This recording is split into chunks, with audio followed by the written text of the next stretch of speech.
I was at Hinkley Point in Somerset on Saturday, and I gave a talk there, and I'll be putting some footage up on the internet showing what was happening. There was a big demonstration on the anniversary of Fukushima disaster at this nuclear power station, Hinkley Point, which is in Somerset, which is in the United Kingdom, and which I've been associated with in terms of research for many, many years, going back to about 1999 when I first started to look at the health effects of this power station in terms of cancer rates close to the power station and downwind of it.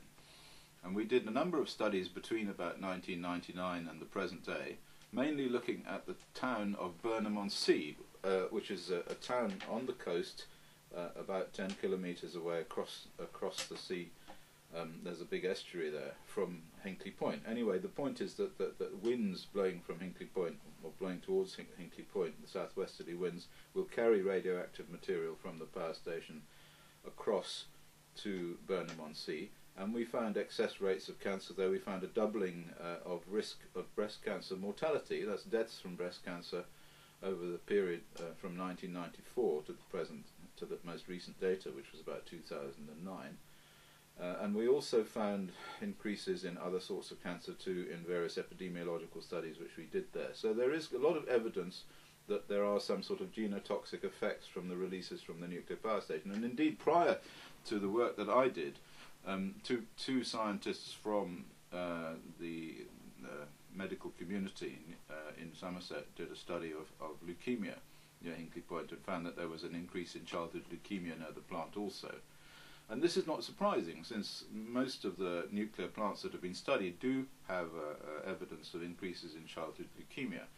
We've seen this most recently with the big German study, the Kinder-Krebs-Register study, or KIK study, which shows that over the whole period of operation of the German nuclear plant since 1988, I think, there was an approximate doubling in leukemia risk near to the plant. Well, this has to be because of releases from the plant. Anyway, the point about Hinkley Point, is that the French company EDF Energy have applied to build a new nuclear power station there. Now, you must know that since Fukushima, all the governments of the world have been thinking twice about building new nuclear, but the British government is still quite gung-ho about this and has a number of sites in its plan to increase nuclear power capacity in the United Kingdom. So EDF Energy are applying for a license, or were applying for a license to build a big new power station on a site, on the same site where the other two earlier reactors are. And so it's not surprising, therefore, that people from the local anti-nuclear group Stop Hinkley contacted me at the end of 2010 when the application began, and sent me all of the application documents to look over to see what the situation was. Anyway, I looked at all of these documents, and what I found was that the data that was given for the spectroscopic measurements of soil samples from the projected site showed an excess of uranium. There was too much uranium there, generally, for the amount that you would expect in the environment in that area, because we have data from that, actually from the Environment Agency. There was too much uranium, and the uranium was slightly enriched, so it was man-made uranium, because you don't get enriched uranium in nature.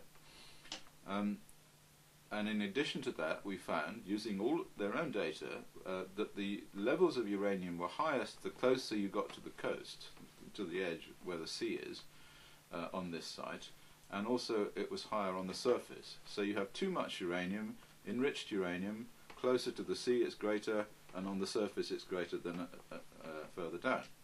And so that would suggest that it's some releases from the plant that are going out to sea and getting washed back on shore in sea spray, and a mechanism which is quite well known, that has been established since the 80s, called sea-to-land transfer.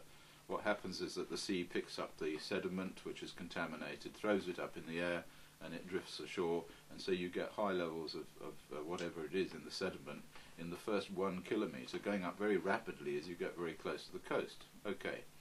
So we made a paper about this. My colleague, the lady Cecily Collingridge, who started all of this, and originally wrote to me with the data.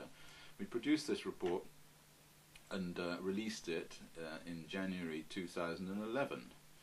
Of course, it was instantly attacked. Everybody started screaming and yelling and said, "Oh, it's totally impossible. How could the uranium have come out of the plant? The plants are perfectly safe. There's no mechanism," and so forth. And the Environment Agency were particularly strong in attacking us over this. Of course, there are plenty of mechanisms as to how uranium and all sorts of other stuff comes out of nuclear plants. In fact, if you look at the United Nations documents on releases from nuclear plants, UNSCR 2000, you'll see tables and tables and tables of the quantities of radionuclides that are emitted under license from plants like Hinkley. And Hinkley's been running for many, many years, 25, 30 years. So there's lots of time for this material to accumulate on the seabed or close to the plant. So there's nothing special about that. Although the Environment Agency and the nuclear industry were saying it was impossible. Anyway, whether it was impossible or not, their own data showed the existence of these substances. And the other thing that was a bit questionable was the levels of gamma radiation that were supposedly measured over the site, which was also in the application documents. And these levels seemed to me to be a bit too low. But anyway, I didn't know about that, so we put that to one side for the time being and concentrated on the uranium. So what happened then was that the Environment Agency, without any sort of negotiation, they went off and they took some samples from the soil and sent these soil samples off to be analysed at the University of Southampton using a method called ICP-MS, which is probably the best method for detecting uranium isotope ratios to tell whether it was enriched or depleted. And the answers came back, I think they did 11 samples, the answers came back that they were perfectly natural and that there was no possibility of them being enriched and blah blah blah, although actually one sample showed that it was depleted uranium, which was a bit odd. Now, I happen to know quite a lot about the measuring of uranium isotope ratios using ICP-MS and all sorts of other techniques, because I was on the Ministry of Defence Depleted Uranium Oversight Board, which was overseeing the measurement of these isotope ratios in urine of the Gulf War veterans. So it's an area which I understand. And so I asked the Environment Agency to let me have all the error bars and the statistical analysis of this, because when you do analytical chemistry, you can't just say the answer is 2. You have to say the answer is 2 plus or minus 0.1 or plus or minus 0.2 or something, so that you have some idea of the range of the error that's possible. And when you're talking about the errors in measuring uranium isotope ratios, you can have some really big errors, because in order to measure the ratios you have to be able to accurately measure U-235. And U-235, if you've only got 1 milligram per kilogram of uranium and you're measuring U-235, you've got 1 over 138 of a milligram per kilogram of U-235, which is not very much by the time you dissolve it up. And then there's a whole question about what sort of acids that you use to dissolve it, because uranium, certainly ceramicized uranium that would come from burning it in a nuclear power station, would be very insoluble. Anyway, we didn't get any answer from the Environment Agency, but meanwhile I had decided to go and investigate it myself, given all these attacks. So I went with my daughter Rosa down to Hinkley in January. It was freezing cold, and we made some gamma radiation measurements to see what was going on. This was January of last year, and I'll show you a clip of this because we did some videoing of us looking there.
we found when we went down there, as you see, is that the gamma radiation measurements over the site were too high. They were about between 160 and 200 nanosieverts per hour.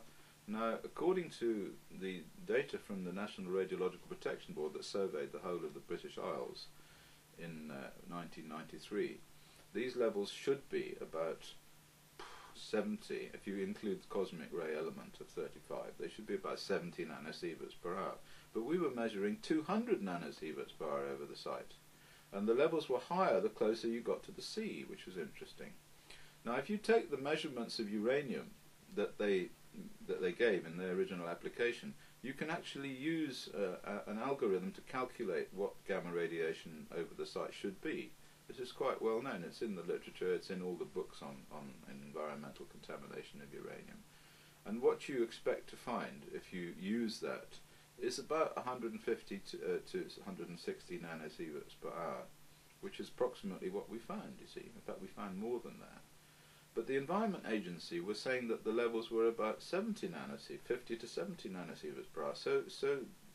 And this was based on measurements made by AMEC, who were the company that were used by EDF Energy to characterize the site. So just to summarize this, the site characterization documents that came along suggested that the levels of gamma radiation over the site were about 70 nanosieverts per hour, or 50 to 70, that kind of thing, which is what they should have been, actually, what they should have been if there'd been no contamination there. But of course there was contamination there. And on the basis of the contamination that was measured and recorded in the same document, the levels should have been more like double that. They should have been about 150, 160, 170, that kind of thing. And in fact, that's what they were.